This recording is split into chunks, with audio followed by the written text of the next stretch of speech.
Bienvenue à tous. Aujourd'hui, je vais vous présenter comment faire un backup synchronisé d'une base de données, donc en fait un dump SQL. Alors ça fait suite à la précédente vidéo où là je faisais un backup incrémental de fichiers de dossiers de WordPress. Alors cette fois je prends toujours l'exemple sur WordPress, mais cette fois on va faire la base de données. Voilà, c'est parti.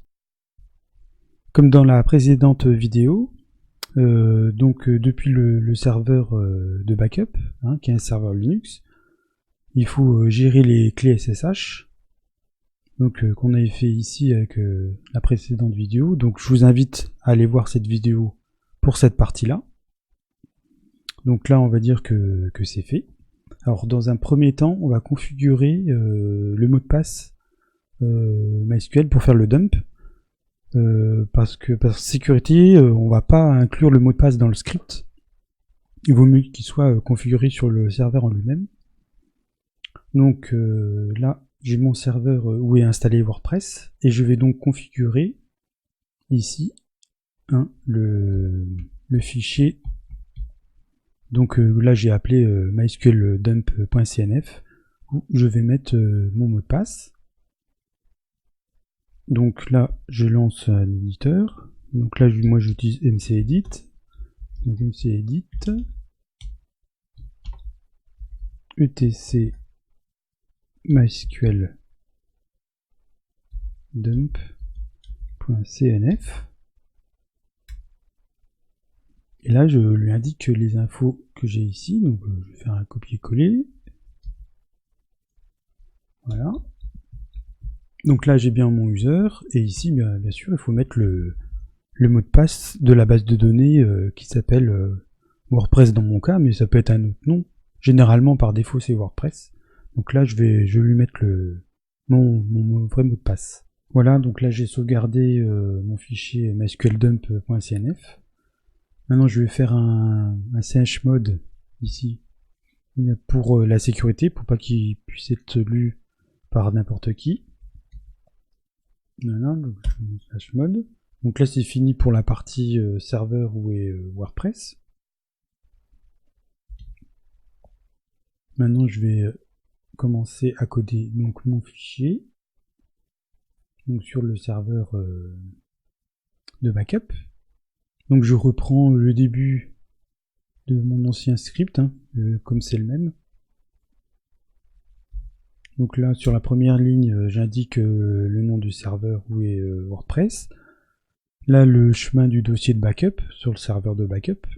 Et backup date c'est pour avoir la date du jour. Donc je vous remontre ce que ça donne si je fais un écho dessus. Voilà, donc là on a la date et l'heure. Ça c'est ok. Ensuite là je crée le dossier de backup s'il n'existe pas.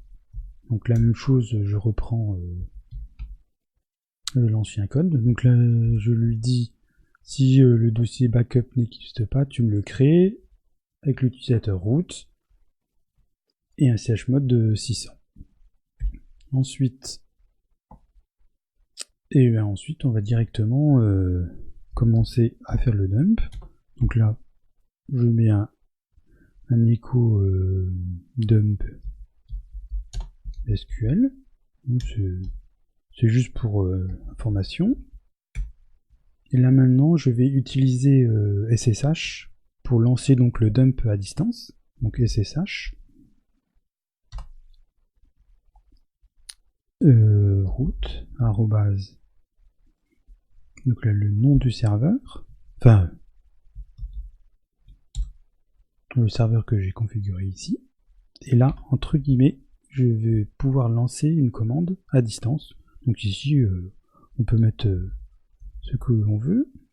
Dans mon cas on peut faire aussi comme ça parce que ma ligne de commande elle va être assez longue, donc on peut revenir aussi comme ça. Donc là je vais utiliser mysql dump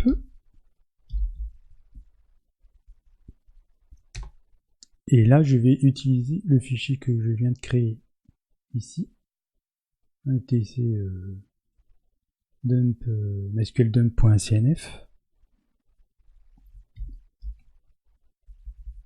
comme fichier de configuration, il va y avoir l'user et le mot de passe.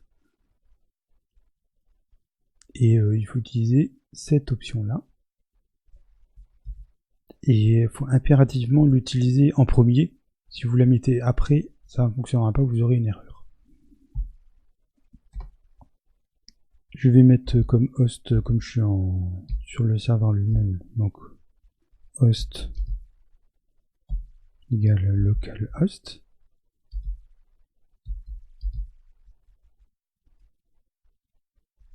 Et pour revenir à la ligne, je vais faire un slash. En fait, ça fait comme si je continuais la ligne, mais là je reviens pour que ce soit plus clair en fait. J'ajoute ensuite cette option add drop tab add drop table. Donc là en fait je lui demande d'effacer les tables au moment où je vais faire quand je récupère ma sauvegarde de ce dump SQL. Si je vais récupérer cette sauvegarde et le remettre dans la base de données, je lui demande d'abord d'effacer les tables existantes. Je lui rajoute l'option add lock. Donc ça c'est pendant le dump, je lock les tables pour pas qu'il y ait d'insertion par exemple dans ces tables en même temps que je fasse le dump. Pour éviter les problèmes. Et une dernière option, je lui dis complète insert. Je lui dis de faire un dump sur les données, mais de prendre les données en entier.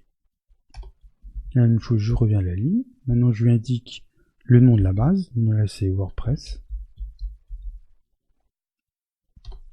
Et maintenant, je envoie tout ça vers un pipe. Donc, à la volée, je vais compresser ces données-là. Donc, avec un gzip. Et je lui indique une valeur de compression de 5. C'est une valeur moyenne, mais comme c'est que du texte, ça suffit largement. Et je renvoie tout ça vers un fichier. Donc là, moi, je mets dans le dossier temp. Et je l'appelle WordPress. .sql.gz, comme c'est un fichier compressé. Donc voilà, donc ça c'est pour la partie dump SQL. Ensuite je vais faire l'archive, donc echo archive. Je vais utiliser SCP donc pour aller récupérer le fichier sur le serveur où est WordPress. Donc je pourrais utiliser R5, mais là comme il n'y a qu'un seul fichier, je vais utiliser SCP. SCP. Donc là je lui indique le port, mais c'est pas une obligation. -p22. Toujours route vers $serveur. Là je lui indique sur quel dossier il est et le nom du fichier, donc wordpress.sql.gz.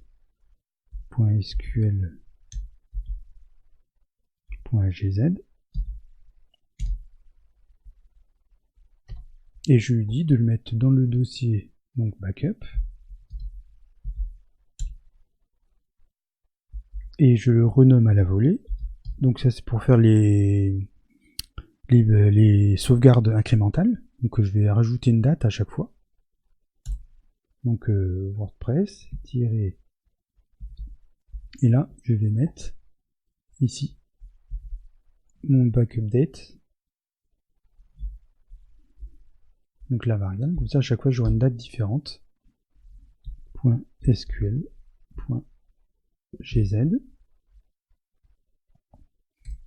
Ensuite là je vais réutiliser SSH pour lancer une commande à nouveau à distance. SSH.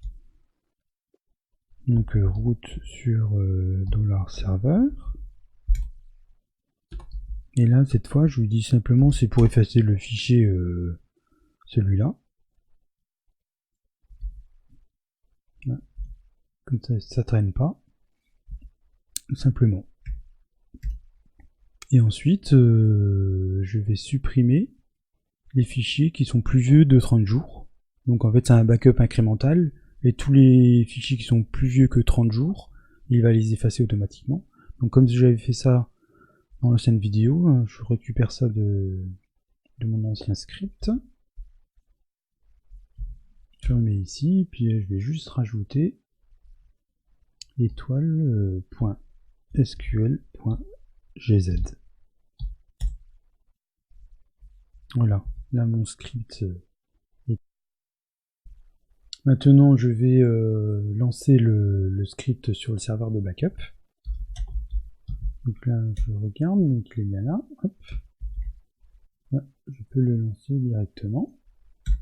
Voilà, donc là il fait mon dump, il crée l'archive, il récupère le fichier. Je vais aller voir directement dans le dossier backup pour voir s'il me l'a créé. Voilà, il me l'a bien créé. Là je peux l'éditer, on voit bien qu'il a bien fait mon dump. Donc je vais lancer ça une deuxième fois. Voilà, là je le relance.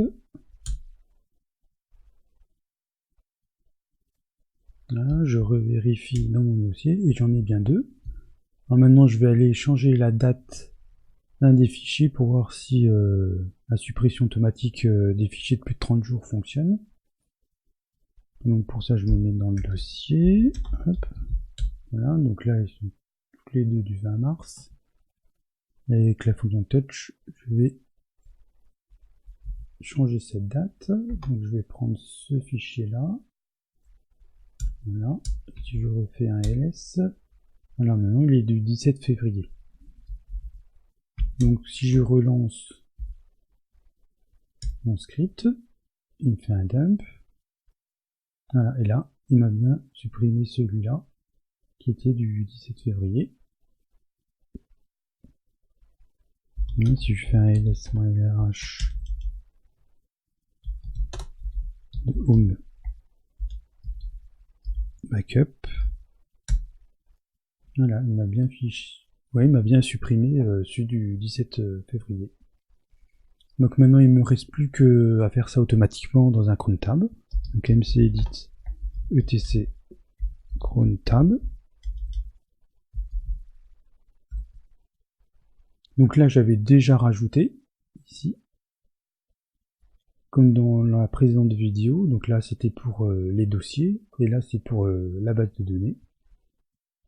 Et j'ai juste rajouté derrière ça, donc redirection vers DevNull, c'est comme j'affiche ici des échos, moi je veux pas qu'il me les affiche et qu'il m'envoie un mail à chaque fois. Donc je mets ça derrière pour pas qu'il puisse afficher d'informations derrière. Voilà, donc cette vidéo est terminée. Alors n'oubliez pas de mettre un pouce bleu si vous avez aimé et mettez des commentaires si vous avez des questions sur ce script. Merci à tous.